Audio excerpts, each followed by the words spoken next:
Pode começar. Bom dia a todos e todas. Aqui quem fala é Rodrigo Nunes da Fonseca, aqui na direção do NUPEM, também organizando o ciclo de palestras aí em 2020, essa edição especial aí do Covid, né? E hoje a gente tem o grande prazer aí de receber um grande amigo meu também, o Thiago Moreno, né? Thiago, que fez graduação pela UF, né? Terminou em 2003, né? Mestrado e doutorado em Química Biológica pela Universidade Federal do Rio de Janeiro, pela UFRJ. O Thiago é membro afiliado também da Academia Brasileira de Ciências, né? Entramos na mesma turma, né, Thiago? E também é um dos grandes líderes lá do CDTS, atuou bastante tempo lá no Centro de Desenvolvimento Tecnológico em Saúde aí da Fiocruz, né? Coordena várias e várias atividades, tem mais de 60 artigos publicados, né? E muito nessa questão de desenvolvimento de ensaios pré-clínicos, né? Reposicionamento de antivirais, né? Então, acho que aí para o NUPEM é uma grande honra poder contar aí com a tua palestra, Thiago. Agradeço muito aí você com essa confusão toda de estar no laboratório aí semana a semana virando noite, né? Você poder tirar um pouquinho do teu tempo aí tão precioso para estar conosco aí nessa hora aí. Então, mais uma vez, em nome do NUPEM UFRJ, Macaé, eu te agradeço e desejo uma excelente palestra para o pessoal que está assistindo aí, perguntas aí via YouTube que o Thiago vai estar respondendo depois, tá? Muito obrigado. Valeu, Thiago. Fica a palavra contigo. Obrigado, Rodrigo. Obrigado pelo convite. Compartilhar um pouco do trabalho que a gente vem fazendo, dos dados que a gente já publicou. Fico feliz de poder ajudar e poder ocupar um pouco mais esse espaço, divulgando, tanto promovendo o nosso trabalho, quanto divulgando a ciência de uma maneira geral. Já começo agora fazendo esse compartilhamento da minha tela com vocês. Como o Rodrigo bem disse, meu nome é Thiago Moreno, tá? Eu sou especialista e estou como vice-coordenador do INCT de doenças em populações negligenciadas. Eu vou falar um pouco para vocês sobre Covid e antivirais num overview, onde eu começo falando um pouco sobre a origem da doença e depois focando no meu tema de estudo e algumas proposições que estão disponíveis na literatura. Então, eu normalmente tenho essa parte, mas o Rodrigo já fez uma introdução sobre a minha formação, os trabalhos que eu venho desenvolvendo. O que eu posso resumir é que minha linha de pesquisa ela se debruça sobre 3 grandes frentes, que é o antiviral, a virologia translacional, que é quando a gente busca um dado laboratorial que pode ajudar, por exemplo, no manejo do paciente, que poderia ser imediatamente editado um período de quarentena diferente, baseado numa excreção viral prolongada, a patogênese, que vem da interação vírus-célula, e ajudando, né, na interface entre esses pontos, a gente faz o reposicionamento de drogas. O que é isso? É pegar uma substância que ela já é considerada clinicamente segura e, a partir dessa substância, nós vamos fazendo vamos tentando promover outras indicações para ela. Tá? Nossos trabalhos nos últimos 5 anos vêm ganhando grande destaque. A gente conseguiu, na parte translacional, 2 capas da revista Nature, uma sobre a dispersão do vírus Zika na América e outra sobre novos métodos de sequenciamento para detecção de vírus.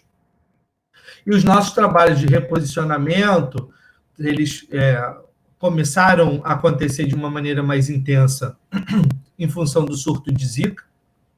Então, a gente publicou que um medicamento utilizado no tratamento da hepatite C, que é o sofosbuvir, ele inibe a replicação do Zika, do febre amarela e também do chikungunya. Essas arboviroses, elas são consideradas negligenciadas no mundo, e uma proposta que a gente fez de ensaio clínico foi endossada pelo Médicos Sem Fronteiras para o Ministério da Saúde, ainda no final de 2019. A gente imaginava estar rodando esse projeto esse ano, mas a pandemia ela chega sem mandar aviso prévio, prioridade na saúde pública chega sem mandar aviso prévio. Então, é algo que a gente tem que estar preparado para responder. E a gente tem nosso grupo de pesquisa tem uma experiência em vírus respiratórios, porque eu participei do enfrentamento da pandemia de H1N1 em 2009. Então, já em janeiro, quando a gente viu aquela situação lá na China de lockdown, a gente já imaginou que era importante começar a direcionar as linhas de pesquisa de novo para os vírus respiratórios e para o coronavírus. Então, muitas vezes tem a percepção que a infecção respiratória é uma coisa branda, uma coisa menos importante, afinal de contas, praticamente todos os anos nós ficamos gripados. Acontece que, se a gente pega as principais causas de morte em países em desenvolvimento, países de baixa renda, as infecções do trato respiratório inferior, elas são muito importantes, tá? Como causa de mortalidade. Isso muito liderado pela tuberculose, mas também por infecções virais, né? Muitas vezes as infecções virais elas abrem a porta para infecções bacterianas secundárias também. Quando a gente pega, então, os agentes etiológicos que causam infecções no trato respiratório, a gente encontra influenza, rinovírus, bactérias, encontramos vários vírus e, entre eles, nós encontramos os coronavírus. Então, todo ano, nós somos expostos a esses agentes que podem causar resfriados ou, às vezes, até infecções um pouco mais severas em seres humanos. De onde que vem os coronavírus, né? Eles foram identificados em meados dos anos 60 como agentes que conseguem infectar animais e seres humanos. E eles são vírus que eles têm um tamanho intermediário e têm uma molécula de RNA como genoma de polaridade positiva. Esses coronavírus, eles infectam animais, muitas vezes animais que estão em contato com o ser humano, ou animais que fazem a conexão entre biomas, como, por exemplo, aves e morcegos. E esse processo, ele acontece o tempo inteiro na natureza, né? Não só pelo coronavírus, mas por outros vírus que infectam animais que estão próximos ao ser humano, e, eventualmente, o vírus rompe a barreira animal e chega até o ser humano. Muitas vezes, esse vírus ele infecta só uma ou duas pessoas que estão próximo àquele reservatório animal. Só que, em determinadas situações, o vírus ganha mutações que permite a ele a capacidade de transmissão sustentada entre humanos. Quando a gente pensa num agente respiratório que ganha essa potência, romper o reservatório animal, chegar até o ser humano e ter capacidade de transmissão sustentada entre humanos, sempre que esse evento acontecer, existe um potencial pandêmico enorme, porque a escala de transmissão de vírus respiratórios, a gente está vendo na prática como é que ela é. Então, quem são os coronavírus que a gente conhece até hoje? Eles têm nomes engraçados, nomes atípicos. Então, H-CoV vem de Human Coronavirus, né? E eles são designados por siglas, 229E, OC43, causam um resfriado comum, NL63HK1 já causa uma infecção de trato respiratório inferior, e ainda existem os três altamente patogênicos, que é o SARS-CoV, de 2002, ele causou uma emergência internacional de saúde pública, que é um passo anterior à declaração de pandemia em 2002. Existe o MERS, que foi descrito em 2012, também com potencial pandêmico, mas não chegou a causar uma pandemia. E agora a gente está vivendo essa situação. Então, quer dizer, no século XXI, nós tivemos dois avisos importantes de ameaça pandêmica. E aqui a gente tem, de fato, uma pandemia instalada e talvez tenha sido negligenciado no mundo e até na parte de fomento de pesquisa, a resposta aos dois vírus anteriores, no período interepidêmico, o que limita hoje a nossa capacidade de resposta no curto prazo para o novo coronavírus. Bom, esses coronavírus, eles têm um reservatório animal, eles estão presentes na natureza, tá? E, às vezes, ele tem um reservatório intermediário que é conhecido ou desconhecido até chegar no ser humano. Então, pega o 229E, ele é originalmente do morcego, infectando lhamas, alpacas, camelídeos, ele chega até o ser humano. Ou a C43, infectando roedores e depois animais de corte para chegar ao ser humano. E aqui a gente tem os especialmente patogênicos, né? O SARS e o MERS. O SARS, ele é originado do morcego e ele infectou um animal que é incomum na nossa fauna, que é o civet, esse animal aqui, para poder chegar até o ser humano. Por outro lado, a gente tem o MERS, que tem como reservatório animal os morcegos, e depois infectando camelos ou dromedários até chegar ao ser humano. E a gente tem uma situação nova, né? Em janeiro de 2020, nesse reporte da OMS, é discutido que em 31 de dezembro de 2019, por isso o nome de coronavírus de 2019, Covid-19, há um aumento do número de casos de pneumonia de etiologia desconhecida na cidade de Wuhan. E por conta disso, isso representava já uma ameaça epidêmica grande, com potencial de se tornar uma pandemia. De onde que vem esse vírus? Esse novo coronavírus de 2019, se a gente estabelece essa relação filogenética, né? A filogenia é uma forma que a gente tem de estabelecer grau de parentesco entre amostras. Então, a gente faz como se fosse um teste genético no vírus, a gente detecta o vírus dos humanos, dos animais, e pode comparar eles, agregar eles por grupos de similaridade. Então, os vírus que infectam o ser humano, esse novo coronavírus, eles são muito parecidos com os vírus de morcego, são vírus contemporâneos. O tamanho dessa linha aponta para a gente quão contemporâneo é esse vírus. Quanto mais comprida essa linha, mais teve evolução, essas amostras estão próximas. Então, é improvável que tenha sido um acidente laboratorial ou algo liberado no laboratório, porque aí você não ia encontrar paralelo na natureza, você não ia encontrar essa correlação na natureza. As amostras do vírus de 2019, elas não iam se parecer com amostras contemporâneas, elas iam estar aqui atrás na filogenia. E o novo coronavírus, ele está, de certo modo, relacionado com o coronavírus de 2002. Por isso que ele teve uma atualização taxonômica, passando a ser chamado de SARS-CoV-2. As análises de sequência do SARS-CoV-2, então, aqui, com o vírus da natureza, encontram um paralelo no vírus de morcegos e no vírus de pangolim, nos coronavírus de pangolim. Pangolim é esse animal que a gente encontra aqui, que também é um animal incomum na nossa fauna.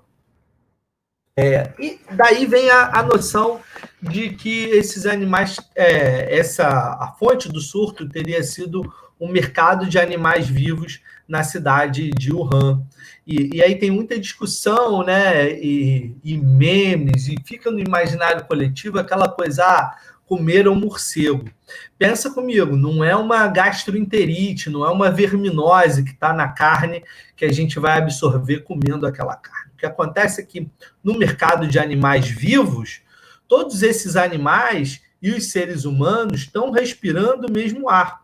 Então, se a gente tem aquele problema, aquela circunstância oportuna para romper a barreira animal e chegar até o ser humano, isso daqui é um meio de disseminação perfeito para isso acontecer. No primeiro olhar, parece uma coisa muito estranha, né? O mercado de animais vivos. A gente precisa lembrar que isso existe no Brasil também, né? No Rio de Janeiro, em particular, no subúrbio e Baixada Fluminense, é muito comum você encontrar aviários, por exemplo, que são mercados de animais vivos, tanto para consumo humano próprio, quanto para cerimônias religiosas. Então, você imagina isso elevado a uma potência de uma fauna que é mais atípica e mais rica em animais infectados com esse tipo de vírus respiratório, associado à densidade populacional asiática. Então, é um ambiente perfeito para disseminação de vírus respiratórios. Aqui a gente tem um ambiente mais propício para a disseminação dos arbovírus, pela destruição da cobertura florestal, tanto para a construção civil quanto para outros interesses de mineração, o que nos expõe a mosquitos infectados. E aí a gente tem uma escala bem diferente, né? A gente viveu nos últimos anos surtos de arbovirose e viu o impacto que isso representava, terrível a microcefalia, mas o respiratório é uma outra escala, como a gente está vivendo agora. Conta dessa escala, já em 30 de janeiro, então, um mês depois daqueles primeiros casos de origem desconhecida da cidade de Wuhan, a OMS declara emergência de saúde pública de preocupação internacional, que, como eu falei antes, é o estágio anterior à declaração de pandemia. E a gente sabe o que aconteceu muito bem a partir daí, né? A gente tem aqui os países e o mapa de disseminação do vírus. Então, se a gente partir do princípio aqui da Ásia, a Ásia ela começa a dispersar cepas para outros países asiáticos, para a Oceania, para as Américas através do Pacífico, para a Europa. Aqui as cepas europeias disseminam também vírus para os Estados Unidos. A maior parte dos vírus que chegam ao Brasil são vírus disseminados do continente europeu. E depois os Estados Unidos se tornam o grande epicentro e começa a redistribuir o vírus para outros lugares do mundo. Então, não tem muito o que se fazer com relação a isso no primeiro momento. O máximo que se pode fazer é o lockdown, é o chamado isolamento social, que não temos feito. Não é só uma questão de contexto, não é só uma questão semântica, por exemplo. A gente tem feito, quem consegue ainda fazer, o distanciamento social, que é diferente do isolamento social, né? É importante a gente ter essas duas palavras marcadas, que elas, de fato, têm significados diferentes. A gente pega essas cepas, dá para a gente tentar estabelecer pela data uma provável data de origem do surto, organizando isso de uma maneira filogenética escalonada pelo tempo. Provavelmente o vírus começa a circular em novembro de 2019, com uma margem de erro entre outubro e dezembro de 2019, e a gente tem essa grande disseminação de vírus ao redor do mundo. Então, se a gente anota os casos do final de março, tá? O mundo tinha 300 mil casos confirmados, 13 mil mortes. Em meados de abril, esse número já saltou para 2 milhões de casos confirmados e 154 mil mortes. Agora, no começo de maio, nós já pulamos para quase 3 milhões e meio de casos confirmados e quase 250 mil mortes. Esses dados eu ainda não o atualizei hoje, mas mostra para a gente o impacto dessa epidemia e da velocidade de disseminação, que é o que eu estou batendo na tecla aqui como a escala do vírus respiratório. A situação no Brasil ela é crítica, a gente tem 7% de mortalidade, e em alguns estados isso ultrapassa muito esse número. No próprio estado do Rio de Janeiro, a taxa de mortalidade está em torno de 10%. E se a gente for considerar que tem mortes que são subnotificadas, esse número pode ser ainda maior. Então, esse número total de mortes ele já supera muito os casos de SARS e de MERS. Os casos de SARS e MERS são uma fração de número de mortes do novo coronavírus, apesar do MERS ainda ter apresentado uma taxa de mortalidade mais alta. Qual é a contingência possível? A contingência é o lockdown, que a gente tem uma cidade na Itália que fez o lockdown no começo de março, que foi a cidade de Lodi, e conseguiu conter a curva de disseminação de vírus, enquanto Bérgamo não parou e viu os casos dispararem. O objetivo é passar pela pandemia de uma maneira que não colapse o sistema de saúde pública. O que é o colapsar o sistema de saúde pública? Acima dessa linha aqui, representada no gráfico, não existe mais acesso do paciente a unidades de saúde.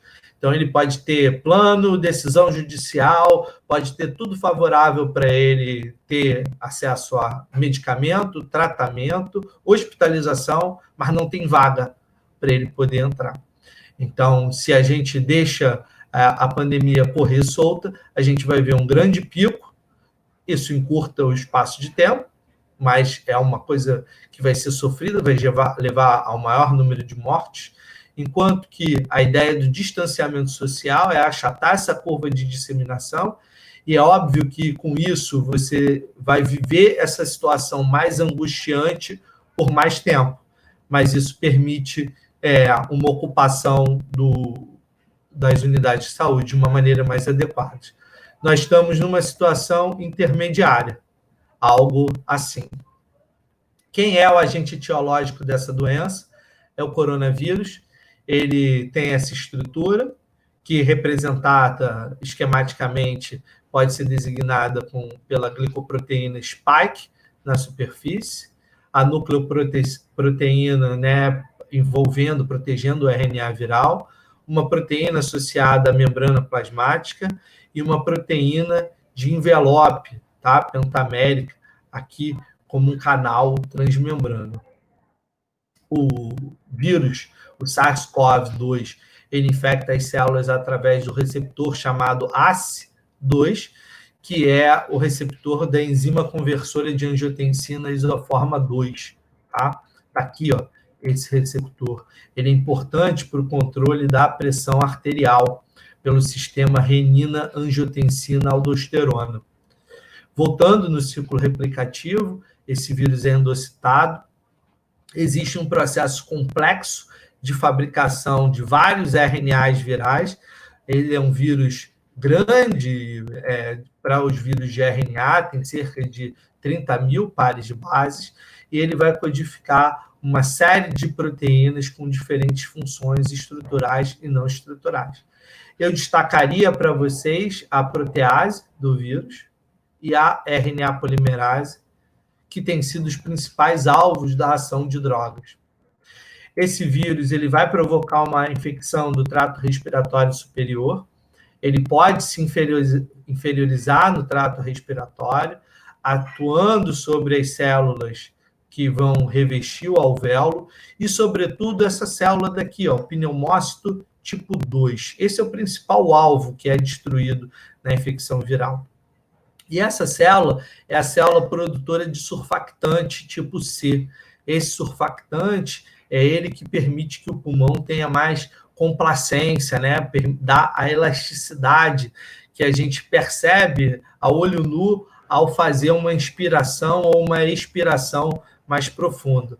E é ao nível alveolar que ocorre a troca gasosa, né, entre as hemácias e as células do trato respiratório. Então, esse ambiente aqui, quando ele começa a ficar muito carregado de células do infiltrado inflamatório, essa inflamação ela vai sendo nociva para a infecção viral, vai sendo nociva para o hospedeiro, né?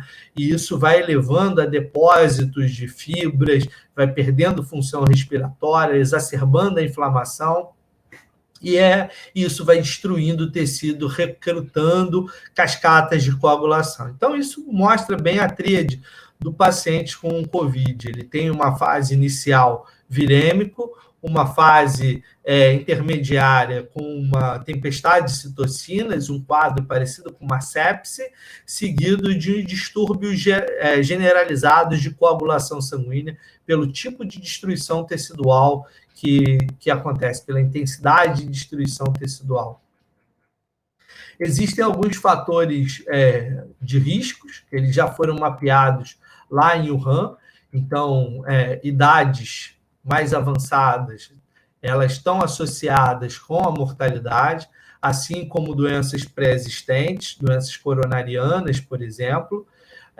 O aumento da frequência respiratória tem sido associado a uma maior gravidade, mas conforme o número de casos aumenta no mundo, tem se percebido que, além do aumento da frequência respiratória, existe um outro quadro quando o paciente tem uma insuficiência de saturação de oxigênio, sem necessariamente ter o aumento da frequência respiratória. Então, a gente deve ter uma saturação de oxigênio no sangue próxima de 99%.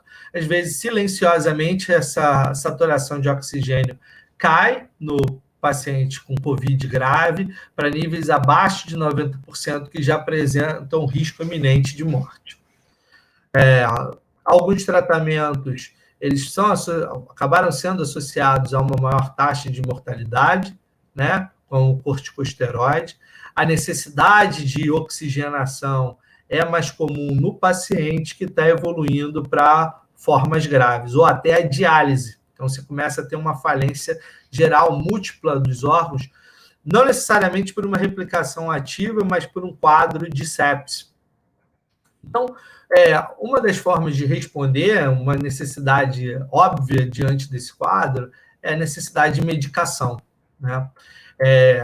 A OMS e a ONU reconhecem muito bem essa necessidade, até porque já existem milhares de drogas aprovadas, testadas contra os vírus, dezenas e centenas de ensaios clínicos em andamento, e então a OMS ela tenta organizar isso de uma maneira mais contundente. Então, como que eles fazem? Eles propõem 4 tipos de terapia, baseado no ensaio clínico global, um esforço sem precedente chamado de solidariedade.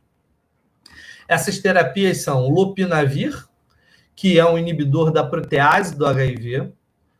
Esse mesmo inibidor, o lopinavir, com interferon, o interferon é imunomodulador, antiviral, e foi um biofármaco utilizado no tratamento de hepatite C.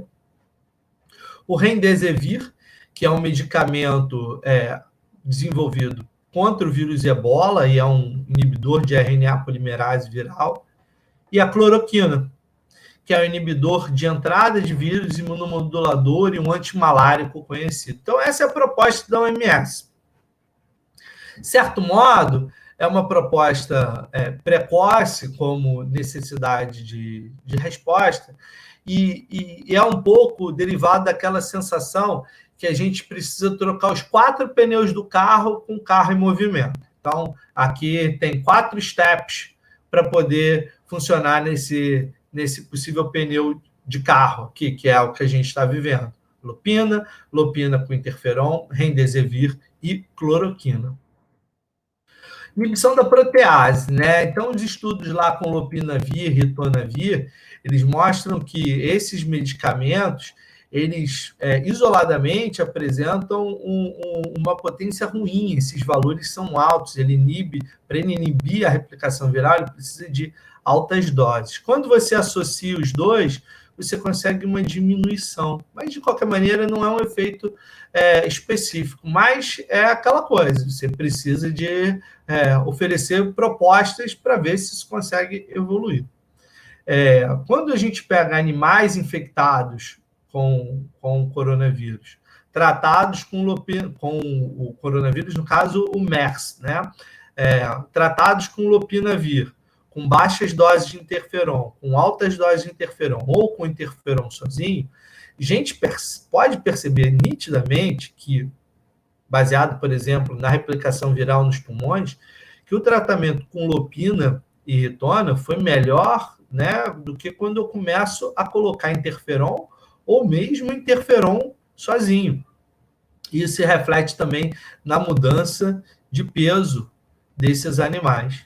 Então, quer dizer, em conjunto, esses dados mostram para a gente que, do ponto de vista pré-clínico, lopinavir e ritonavir era uma opção que parecia razoável. Por conta disso, foi feito o ensaio clínico lopinavir e ritonavir em pacientes com Covid grave. Teve alguma melhora clínica, não foi nada espetacular, e uma redução no número de mortalidade, de mortes no 28º dia. Então, quando comparado ao tratamento padrão, para 100 pacientes houve 25 mortes, e no grupo tratado com lopinavir e ritonavir, entre 99 pacientes, teve 19 mortes. Então, quer dizer, embora esses números apontem para uma melhora estatística, ainda é muito aquém do que se espera. A gente está falando de 19 contra 25 pacientes, é muito pouco, e pode ser efeito também de outros fatores, um desvio da randomização. Precisaria se acumular mais evidência para saber o real benefício. Mas, de qualquer modo, a gente esperaria de um antiviral uma ação ainda melhor, né? Que ele reduzisse ainda mais a taxa de mortalidade. Quando a gente vai ver o efeito sobre a carga viral, o efeito é muito pequeno, você tem não tem uma diferença boa entre indivíduos controle e tratados com lopinavir. O lopinavir, né, ele está aqui, ele foi uma droga aprovada no ano 2000. O ritonavir ainda em 96, lá no começo, né, ainda dos primeiros tratamentos antirretrovirais. O atazanavir, que é um outro medicamento que passou a ser muito mais utilizado do que o lopinavir, ele é um medicamento aprovado em 2003. O que aconteceu entre 2000 e 2003? Entre 2000 e 2003, aconteceu o surto de SARS. Então, o lopina ele foi muito estudado no surto de SARS. Depois, essa droga, os inibidores de protease não foram tão sistematicamente revisados no surto de MERS como agora. Então, o atazanavir, que é um medicamento que me parece interessante, ele começou a ser produzido, ofertado, aprovado em 2003. Por que eu acho o atazanavir interessante? Porque ele já foi proposto para o tratamento de fibrose pulmonar, como um novo uso. E esse vai ser um problema do sobrevivente de Covid. E isso mostra para a gente que ele chega no trato respiratório. Outros dados também mostram que o atazanavir ele chega no trato respiratório numa dose interessante. Por que essa dose é interessante? Porque rapidamente, em algumas semanas, uns 14 dias, se encontra essa droga em concentrações crescentes no pulmão. Parece que tem uma bioacumulação dessa droga no pulmão do animal. E essa droga é inibidor de protease. A estrutura da protease do novo coronavírus foi revelada no começo desse ano, ainda em janeiro. E o atazanavir é um medicamento produzido pela Fiocruz. Tá? Então, o que a gente fez? A gente juntou esses pontos, fez um trabalho que está divulgado na forma de pré-print, onde a gente mostra que o atazanavir inibe a replicação do SARS-CoV-2 e diminui o perfil pró-inflamatório dessas células. Então, aqui a gente tem a fenda do sítio ativo da protease do novo coronavírus. Ela está encaixada aqui com o lopinavir e embaixo com o atazanavir. Nesse modelo, é uma dinâmica molecular da enzima em verde com o lopinavir em azul. A gente vê que existe ainda acesso para os aminoácidos críticos para a atividade enzimática, enquanto que o atazanavir encaixa de uma maneira mais firme, mesmo durante a dinâmica molecular da enzima, os aminoácidos críticos para a atividade eles não são expostos. Aqui a gente fez uma atividade enzimática a partir de extratos de célula, então temos células não infectadas aqui.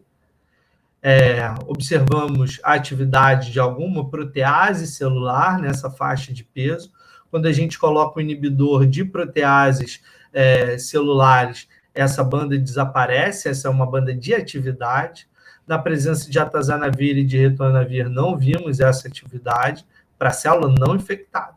Quando pegamos a célula infectada, a gente observa nessa faixa de peso a atividade da protease viral, que não é bem inibida por esse inibidor de proteases celulares, mas quando a gente coloca o atazanavir, ou até mesmo a retona, mas de uma maneira mais forte com o atazanavir, essa mesma banda desaparece.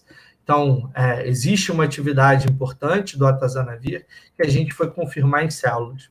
Então, aqui a gente pegou células Vero, que são células de rim de macaco verde africano, e a gente consegue perceber uma redução de aproximadamente 2 logs na replicação viral. A gente usou uma grande quantidade de vírus para fazer esses experimentos, e isso daqui está medido no título viral, e depois a gente mediu por PCR também, então a gente vê um efeito dose dependente.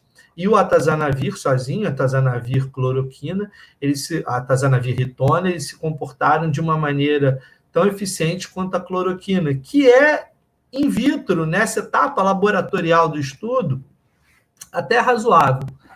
Em células do trato respiratório, a gente vê uma inibição ainda melhor, com deslocamento para a esquerda dessa curva. A gente tentou em monócitos humanos, de novo, né? O atazanavir com ritona se comportou de uma maneira similar à cloroquina em termos de potência. Nós diminuímos a morte de células com os nossos tratamentos, reduzimos os níveis de IL-6 e de TNF, duas citocinas pró-inflamatórias envolvidas com a evolução para quadros graves de Covid-19. Então, nos parece que o atazanavir é um candidato que ele não pode ser negligenciado no combate à Covid-19. Outro alvo importante é a RNA polimerase. O medicamento Remdesivir é o principal inibidor, ele é bem mais potente do que os inibidores de protease. Ele conseguiu, de fato, promover uma grande melhora dos animais infectados e uma redução da replicação viral nos pulmões. Existem vários ensaios clínicos com Remdesivir em andamento. Um ensaio clínico realizado na China, ele mostra que o Remdesivir não reduziu a carga viral, né, dos pacientes no trato respiratório superior e inferior para pacientes graves, mas deu alguma melhora clínica. E, sinceramente, o efeito sobre tempo de melhora clínica foi muito aquém do que o desejado, ou mesmo que vem sendo veiculado na imprensa. O grupo tratado com Remdesivir, você teve uma melhora em 21 dias contra 23 dias no grupo placebo. Quando a gente vai avaliar a mortalidade, tem uma diferença de 14% e 13% entre os grupos. Quando a gente vai ver a mortalidade entre pacientes que receberam precocemente o Remdesivir, aí você começa a ver uma diferença um pouco melhor, de 11% no grupo tratado contra 15% no grupo não tratado. De todo modo, não é a solução de todos os nossos problemas. No tratamento tardio, quem recebeu o Remdesivir morreu até mais do que no grupo placebo. O tratamento com Remdesivir, ele parece ser muito bom se utilizado precocemente. Macacos infectados com o novo coronavírus e tratados com Remdesivir, só 12 horas depois da infecção, apresentaram uma melhora substancial. A gente pode ver isso olhando a anatomia patológica dos pulmões. A gente tem aqui o pulmão do animal infectado e tratado contra o animal não tratado. Então, olha o grau de destruição que o vírus promove no pulmão desses macacos, que o medicamento, quando utilizado precocemente, protege. A gente viu um grande noticiário nas últimas semanas sobre os efeitos do Remdesivir na coorte americana. Esses dados não estão publicados, é só notícia por enquanto. O Anthony Fauci, que é o principal diretor de doenças infecciosas do NIH, da Casa Branca, ele tem colocado que o Remdesivir lembra ele sobre o AZT, que é a primeira arma contra o HIV. Comparando com o AZT, trabalho de 87, a gente vê que o AZT ele diminui a carga viral, coisa que nem o Remdesivir conseguia fazer, próximo de 1 log. Na própria terapia antirretroviral, houve uma evolução para se consumir outros inibidores para fazer um coquetel. Eu acho que é esse o caminho que a gente vai seguir no caso do Covid-19. O remdesivir tem um agravante, que são 2 mutações que podem gerar resistência completa, e a necessidade de drogas continua. A gente vem vivendo uma intensidade muito grande sobre o uso da cloroquina. A cloroquina tem uma potência razoável, em torno de 1 micromolar. A hidroxicloroquina, que para a célula não faz tanta diferença, mas para os pacientes é um pouco menos tóxica, também apresenta uma potência razoável. Só que, assim, essa potência da cloroquina em torno de 1 micromolar contra o SARS-CoV-2 é muito diferente daquela observada para o Plasmodium, que é o alvo principal, que é de 0,006 micromolar. Então, é difícil pensar que alguém vai comer uma baguete de cloroquina para poder ter uma atividade antiviral, dada essa diferença de potência. O principal trabalho que figurou no imaginário coletivo sobre hidroxicloroquina e azitromicina, né, é o trabalho desse grupo, do Didier, da França. E eles mostram esse gráfico, que é um gráfico muito persuasivo, onde você vê na linha verde a diminuição do número de PCRs positivos em 5 dias após o uso de hidroxicloroquina e azitromicina, em comparação com controles. O problema é que esses N são absolutamente pequenos, diminutos, quando comparado aos trabalhos anteriores, o que inviabiliza conclusões substanciais sobre a aplicação clínica desse medicamento. E eles têm uma coisa meio confusa, porque normalmente nesses trabalhos a gente utiliza como referência dias de início de sintomas, para poder balizar os pacientes e organizar em grupos. E olha só o que ele fala, dias de início de inclusão no estudo. Então, aqui ele pode estar incluindo aleatoriamente num braço do estudo um paciente no 3º dia de início de sintomas ou no 10º dia de início de sintomas, mas que foi incluído nos últimos 3 dias. Então, é confuso o trabalho por natureza. Outros trabalhos criticam e apoiam a cloroquina, virou algo esotérico dentro da comunidade científica, o que é contraditório por natureza. E alguns trabalhos eles colocam um pouco de luz sobre a segurança, né, ou a insegurança que existe nesse medicamento para esse tipo de paciente com uma infecção respiratória e uma debilidade respiratória e cardiovascular importante. Então, foi comparado o efeito de altas doses e baixas doses de cloroquina dentro de um espectro de doses consideradas seguras para a utilização em seres humanos. Essa faixa preta, essa faixa cinza representa a mortalidade esperada, tá?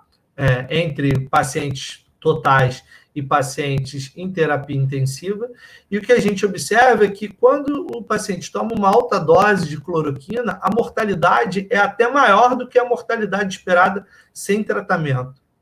Enquanto que numa baixa dose, bom, dependendo do tempo, esse paciente ou recupera ou até morre mais também.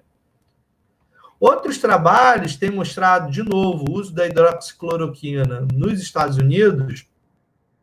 Os pacientes que usaram cloroquina, eles tiveram uma taxa de mortalidade maior do que os indivíduos sem uso de cloroquina ou hidroxicloroquina ou azitromicina. Então, isso mostra para a gente que a gente tem que ter muito cuidado com essas propostas de ensaio clínico, e que só como de evidência que pode apontar para a gente o melhor caminho, e em alguns casos já existe bastante evidência acumulada. Eu fiz essa apresentação também, eu convido vocês que estão no YouTube a assistir, é um pouco diferente dessa, não é uma palestra formal, mas é um pouco sobre o dia a dia da vida do cientista lidando com esse tipo de problema. Eu vou ficar por aqui. Hoje agradeço de novo ao Rodrigo Nupen pelo convite, aos programas de fomento que a gente tem utilizado, tanto Inova, CNPq, CAPES, FAPERJ e os INCTs, para conseguir tentar fornecer algumas dessas respostas de curto prazo e catalisar, do ponto de vista laboratorial, uma parte desse enfrentamento da Covid-19. Obrigado mais uma vez, Rodrigo. Eu fico por aqui e vou ficar feliz de responder as perguntas que vocês tiverem. Vou bater palminhas por todo mundo, tá? Aqui é outro mundo, é salva de like, né? O pessoal tem que fazer deem like aqui no... Deem like aí no YouTube, por favor, né? Todos. Eu queria, em nome do Nupen, agradecer muito a palestra do Thiago, fascinante, muito bom. Acho que você fez conseguiu realmente mostrar desde a parte mais geral, né, do Covid até realmente os últimos resultados que estão no laboratório, né? Os pré-prints que saíram, né? Que ainda estão em avaliação. Isso é muito bom, porque você vai desde o surgimento da doença até hoje que a gente está vivendo, né? Então fica aí o meu agradecimento especial aí para o Thiago, realmente muito, muito bom, tá? Eu queria, antes de ver as perguntas e falar com todo mundo, só lembrar a todos aí, quase que fazendo propaganda, a todos aqueles que estão aí assistindo a palestra aí no YouTube. A gente já teve pico de mais de 120, 130 pessoas aí assistindo, né? Que essa palestra vai ficar gravada, e pedir para todo mundo que está assistindo também se inscrever aí no nosso canal aí do Instituto de Biodiversidade e Sustentabilidade, tá? Nosso canal vão ter muito mais palestras, tá? Por favor, se inscrevam aí no canal. Estou agora já quase youtuber, Thiago. Agressão no like.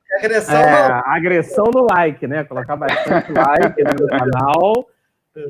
Mas assim, a gente tem aqui algumas perguntas, eu também tenho uma pergunta, mas eu vou deixar para primeiro fazer as perguntas que já estão no chat.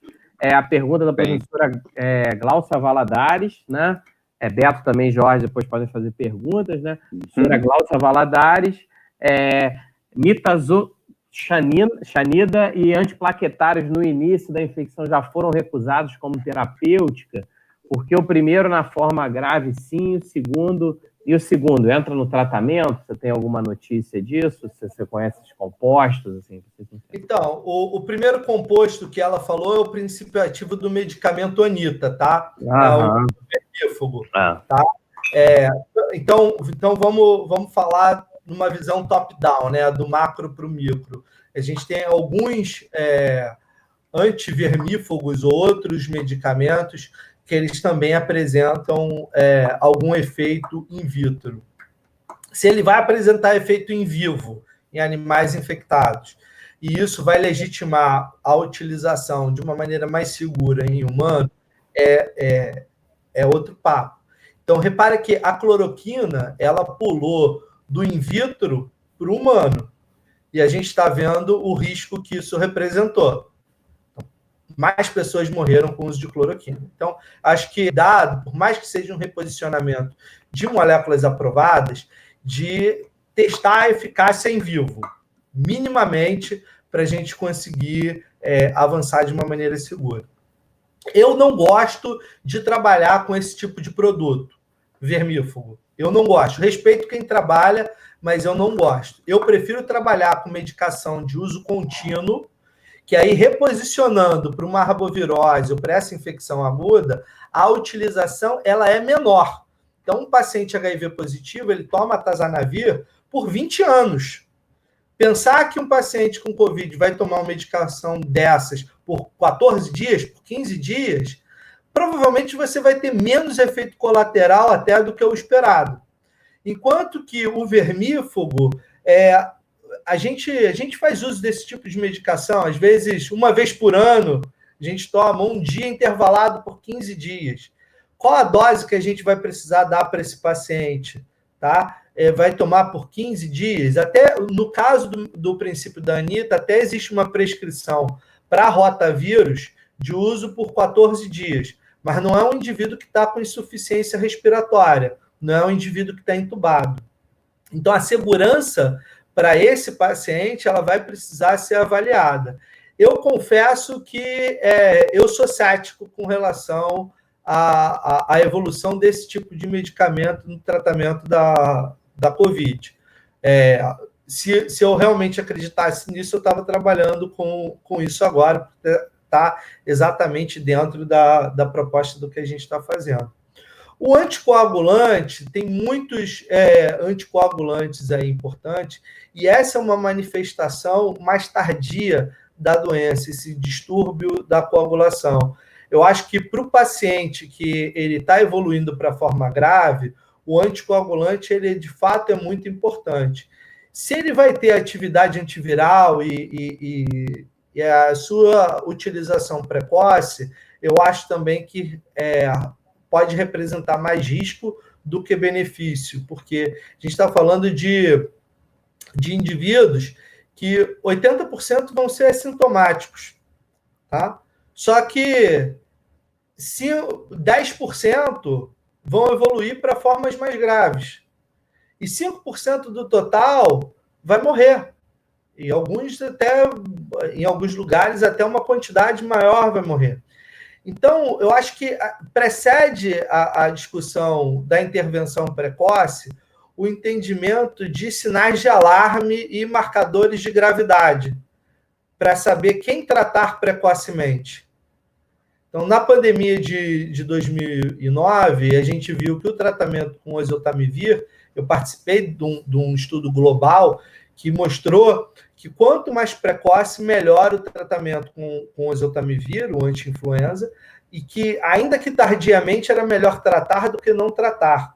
Mas a melhor janela de oportunidade era de 2 dias.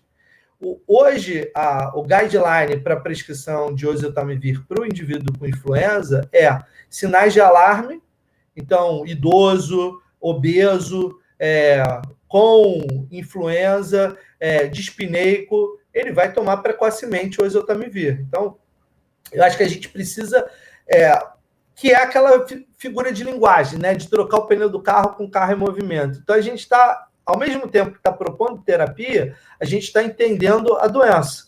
Lembrando que a gente tem, no mundo, tem 5 meses de conhecimento sobre essa doença.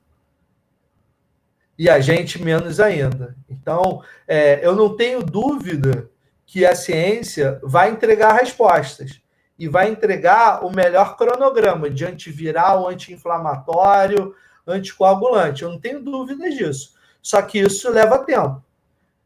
Se o SARS e o MERS não tivessem sido negligenciados no mundo no período interepidêmico, talvez a gente já tivesse essas respostas.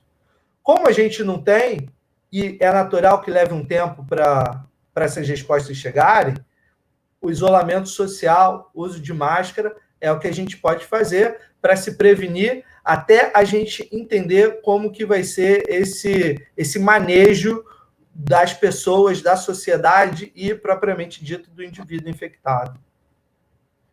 Agradeço aí pela resposta bastante completa aí, Thiago. Com certeza, super válido realmente suas considerações.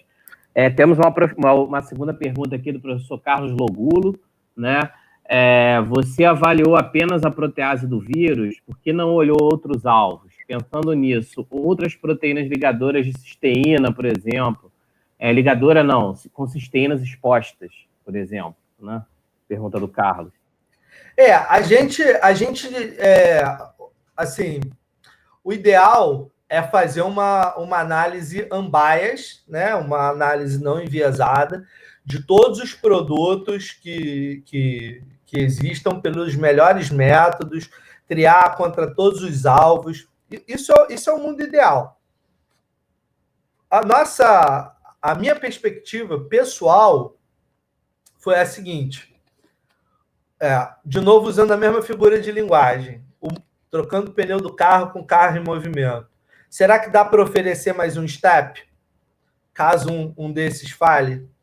Entendeu? Então, a perspectiva foi essa. E aí eu olhava para o mundo, via os dados do lopinavir. Olhava internamente no Brasil e pensava, não existe produção de lopina no Brasil.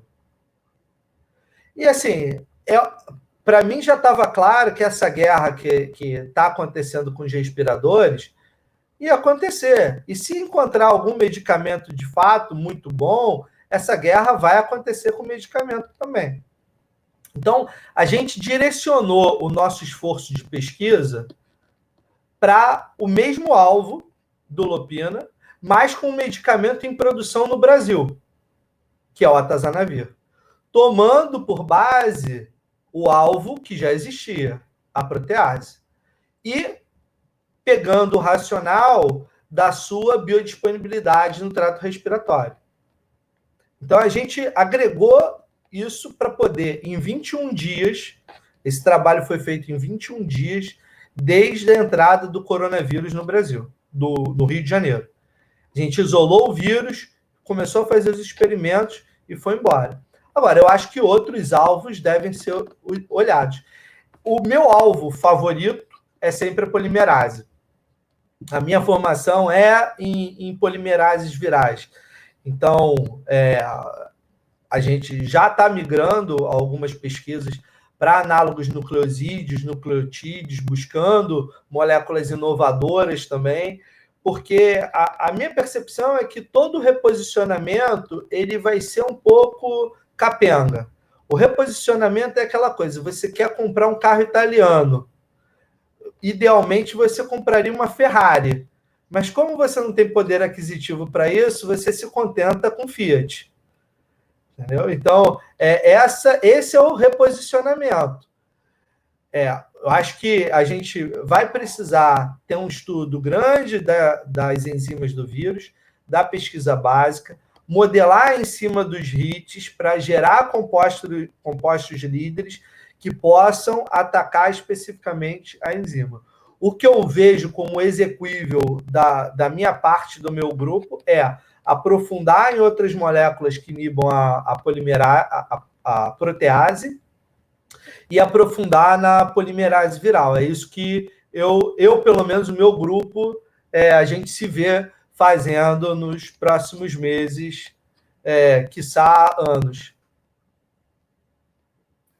Muito obrigado aí, Tiago, mais uma vez pela resposta. Temos a pergunta aqui, fazendo a seleção, eu ia até falar para todos que tem tantas perguntas que talvez a gente não vá conseguir, né, colocar todas, então estou fazendo aqui uma seleção mais por ordem de chegada, tá? E quem a gente não conseguir cobrir as perguntas, depois eu posso até mandar para o Tiago, se o Tiago puder responder, ou passar para alguém responder, tá?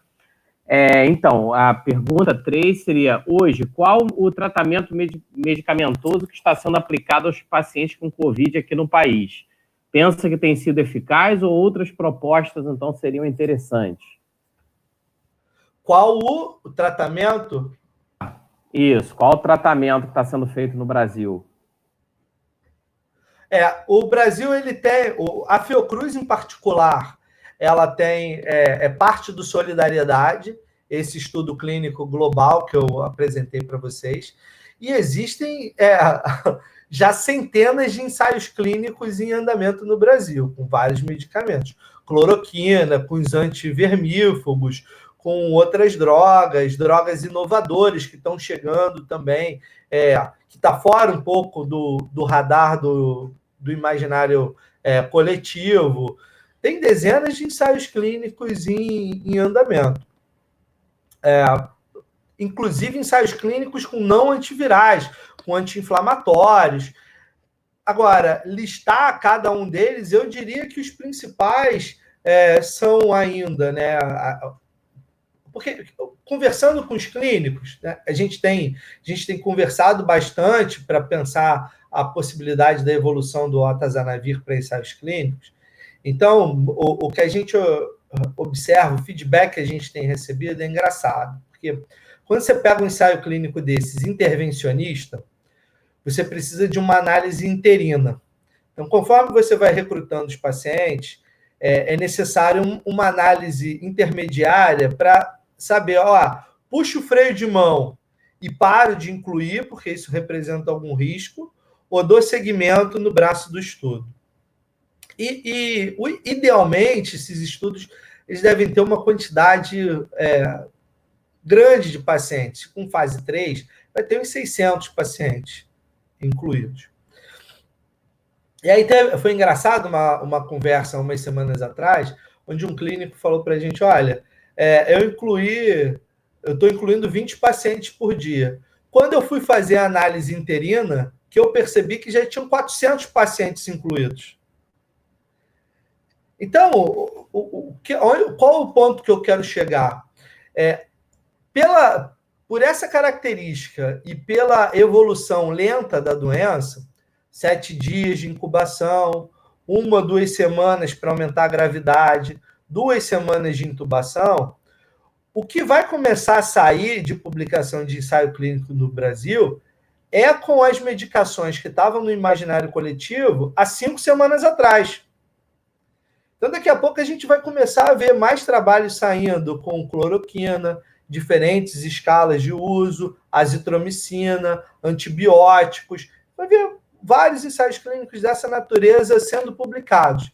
O que não significa que são todos que estão em andamento. O que eu acho mais importante em andamento nesse momento são com os vermífugos, tá? Embora eu não goste de trabalhar com esse tipo de produto, tem ensaio clínico em andamento, eu acho que a gente vai ver os resultados deles nas próximas 5, 6 semanas, e outros medicamentos específicos para protease e para polimerase. Tem medicamentos que eles estão chegando no Brasil e vão acontecer ensaios clínicos, com Remdesivir, com uma outra substância chamada IDD 2801, que é um medicamento inovador, que estava sendo proposto para a influenza. A empresa é uma startup incubada na Emory, direcionou a pesquisa para coronavírus, e é basicamente isso, né? No final é meio testar, né? Com responsabilidade, né? Com o número de pessoas, né? É muito difícil, né? É bastante difícil. Tiago, tem mais umas 2 perguntas. A do Jorge. Jorge, eu vou fazer essas 5, aí depois você mesmo pode abrir o áudio para fazer. Vou só fazer essas 5 aqui, da Caroline Borges.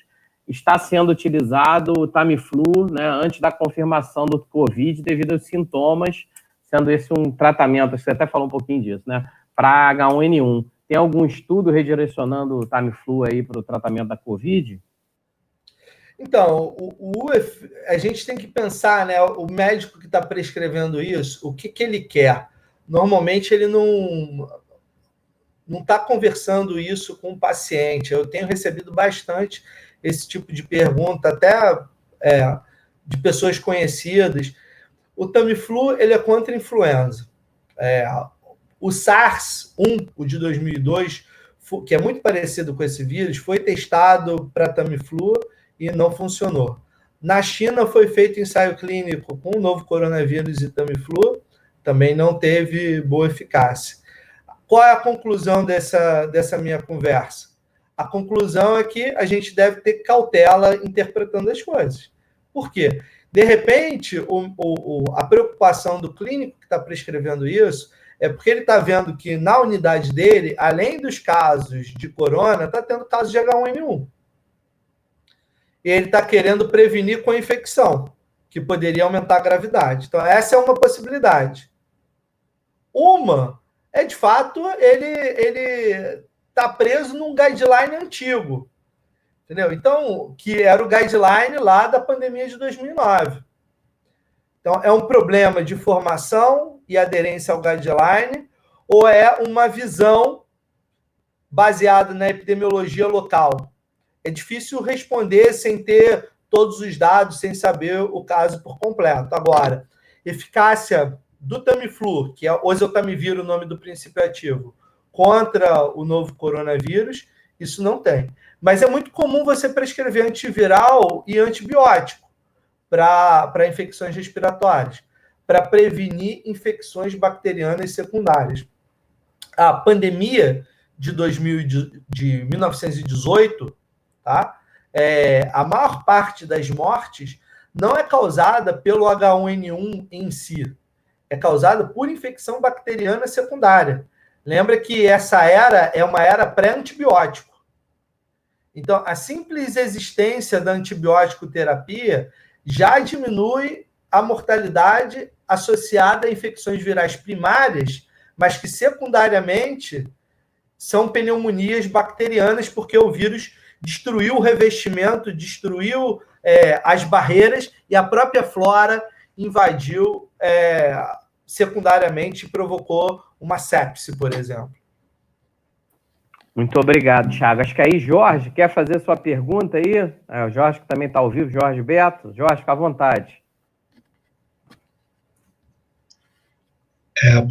Parabéns, Thiago, pela apresentação. Eu já conheci um pouco do estudo, porque eu apresentei, assim que saiu o pré-print, apresentei como seminário do meu laboratório, o estudo, e eu queria fazer uma pergunta em termos da associação medicamentosa junto com inibidores da cascata de citocina ou mesmo da interleucina. Você acha que seria viável, como uma alternativa terapêutica, o uso do inibidor da IL-6 ou mesmo de outras citocinas associados ao atazanavir, visto que o atazanavir a gente tem uma produção nacional, né, que sustentaria uma produção em larga escala, e a associação com esses inibidores, né, da migração ou, né, do recrutamento leucocitário não seria uma alternativa interessante, visto que os sintomas, né, além do combate à própria replicação do vírus, o combate ao sintoma associado ao vírus não seria uma alternativa importante para a terapia? Eu acho que a gente caminha passos largos para isso mesmo, para ter uma intervenção antiviral, anti-inflamatória específica. Eu acho que o melhor candidato anti-inflamatório é o monoclonal contra a IL-6. O nome é tocilizumab, desse medicamento. É um medicamento utilizado em quimioterapia, em alguns tipos de quimioterapia, então é um biofármaco, caro, acho que tem um problema de acesso aí associado, mas eu acho que a gente caminha passos largos para ter um conjunto de antiviral, anti-inflamatório e anticoagulante. Agora, qual o momento de encaixar cada um deles? De novo, é ensaio clínico, no melhor cenário, à luz de experimentação em vivo. Tá? Então, eu acho que in vitro a gente não consegue, os modelos in vitro, eles são limitados para a gente responder essa pergunta da associação, porque você vai botar um anti-L6, vai diminuir a L6, você vai mudar o quadro ali.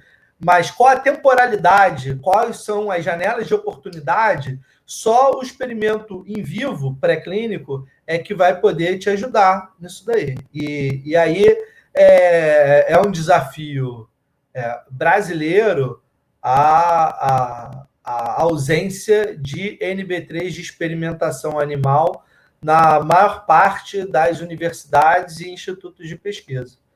Então, acho que esse é um investimento que ele foi deixado de lado no passado, agora a gente precisa correr para ter isso, e até para se apropriar melhor de patógenos com alta complexidade em experimentos animais. E o nosso desafio agora é esse. A gente está colaborando com um centro no Brasil aqui que possui NB3 de experimentação animal, visando fazer alguns estudos. A Fiocruz está se readaptando em 2 unidades para transformar 2 biotérios em biotérios de experimentação animal. É claro que isso acaba levando mais tempo, mas é necessário.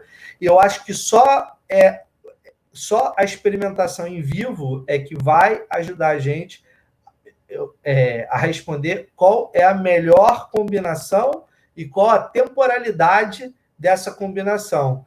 Mas, assim, a minha perspectiva é o que você falou, está certíssimo, que a combinação ela vai ser necessária. Tá bom, Thiago. Eu vou furar a fila e fazer mais uma pergunta dentro do que você me disse.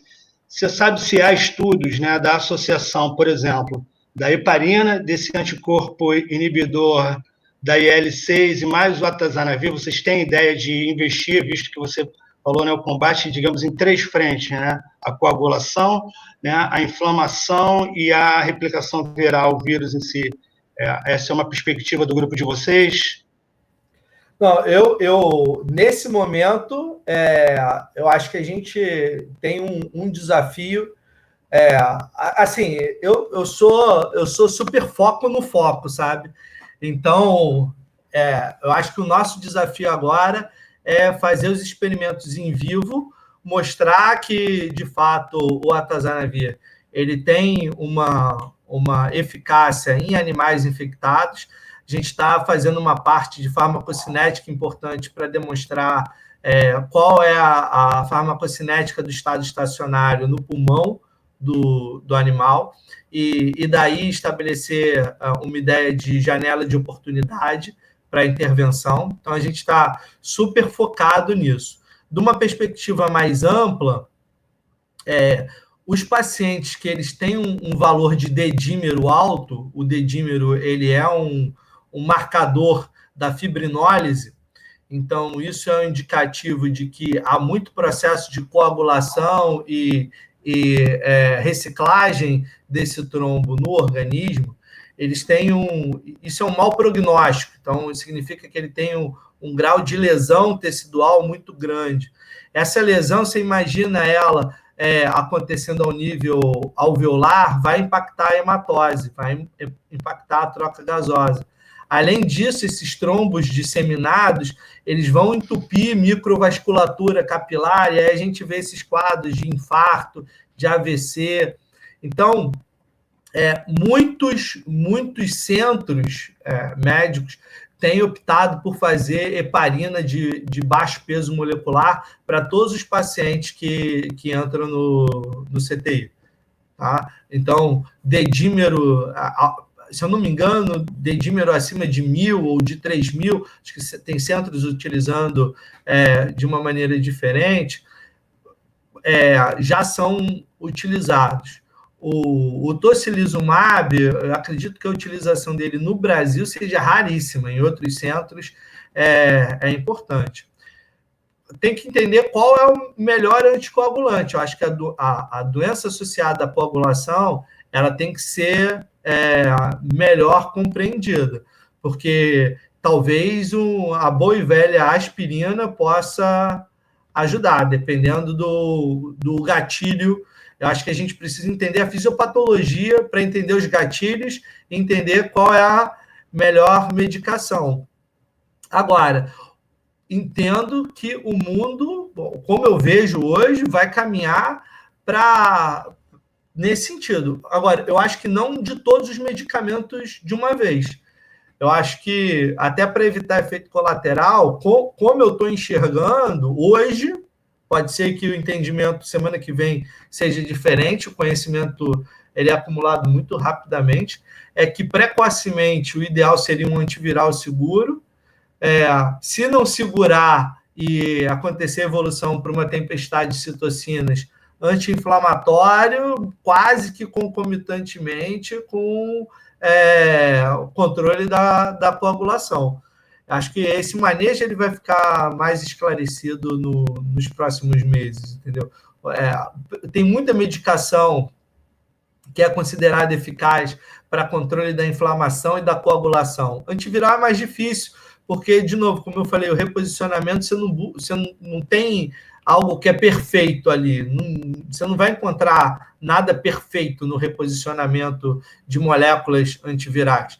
Enquanto que anti-inflamatório para controle da coagulação, existe muita medicação específica que vai poder ajudar, mas já vai chegar no indivíduo com um grau de lesão importante.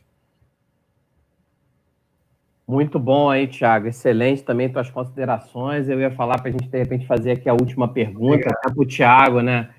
Poder almoçar também, né? Sair correndo, né, Beto? Vai voltar aí para daqui a pouco para a bancada. Então, eu queria fazer aqui a última pergunta, que na verdade seria a pergunta da Melina Motim.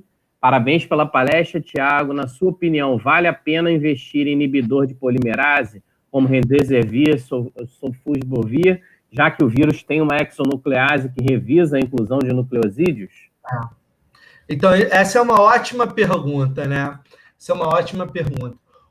Essa exonuclease, ela é muito presente no SARS-1.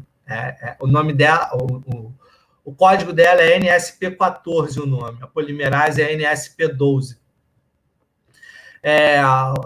Muitos vírus resistentes a terminadores de cadeia, tá? Então, o AZT, o HIV resistente ao AZT, o herpes resistente ao aciclovir, ele possui uma atividade pirofosforolítica. Então, eu vou falar uma linguagem mais complexa, mas eu acho que quem fez a pergunta entende e vai saber do que eu estou falando.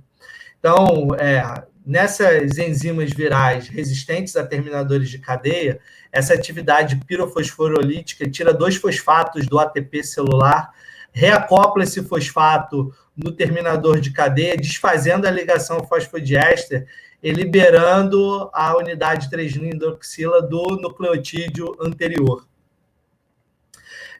E com isso é revisado. Então, mesmo na ausência de uma enzima específica de correção de leitura, essa atividade de remoção de terminador de cadeia existe em alguns vírus. Acredito que ela também exista no novo coronavírus. É uma hipótese de pesquisa minha. Além disso, existe a sugestão dessa enzima no novo coronavírus. Tem uma célula importante que é a arquitetura do transcriptoma desse vírus. Tá?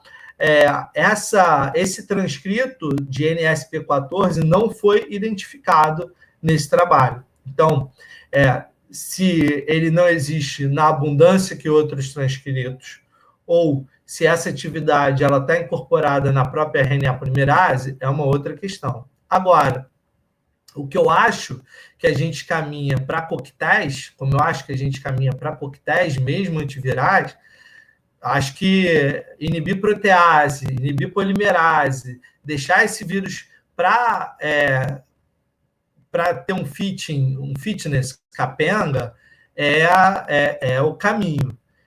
Eu gosto muito de inibidores de polimerase, porque você consegue desenhar essas moléculas de uma maneira relativamente segura, né, para o alvo viral e não contra alvos celulares. Você consegue, são moléculas que podem ser feitas de uma maneira pouco ionizável. Então, pega os inibidores de protease, no fundo são peptídeos, eles são muito ionizáveis, eles se ligam a proteínas plasmáticas, que é uma desgraça. A quantidade biodisponível acaba sendo baixa, enquanto nos nucleosídeos isso é mais controlável. Portanto, eu acho que a polimerase é, sim, um alvo importante, e se tiver uma exonuclease, ela também vai ser um alvo importante, assim como a entrada também vai ser um alvo importante. Muito obrigado aí, Thiago. Eu queria mais uma vez, aí, em nome do NUPEM UFRJ, aí, te agradecer muito pelo tempo aí despendido, né? E também te parabenizar muito aí. Eu acho que você é um exemplo aí de um pesquisador aí muito dedicado, né? Mudou, né, toda a sua vida, né? Todo o laboratório, né? Focado nessa questão de saúde pública. Eu acho que só uma instituição, assim como a Fiocruz, né? Para poder dar essa resposta, essa instituição pública, né? Como a gente veio falando nos últimos anos, né, foi tão negligenciado as instituições públicas. Eu acho que poder dar resposta a tudo isso que está acontecendo é excelente, só mesmo tendo aí a Academia Brasileira de Ciências também, eu tenho certeza, ficar muito feliz de ter você aí nos seus quadros, né? Mais uma vez, muito obrigado. Eu queria agradecer a todos aqueles que ficaram no canal. Não esqueçam de dar o like, né?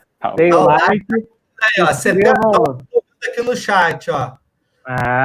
Se inscrevam no canal, tá? A gente fica muito feliz. Queria agradecer muito a todos que ficaram conosco, também o apoio aí do Emanuel, aí da SuperTIC, do Jorge, que tá junto com a Angélica e com todo mundo, Mike Micarone, Bruna, todos que estão organizando esse ciclo, Beto, e todos aqueles que estão colaborando para a gente disseminar a informação, né? Muito obrigado mais uma vez e fiquem em casa, né? Fiquem em casa. Abração, Thiago. Bom almoço aí, bom trabalho.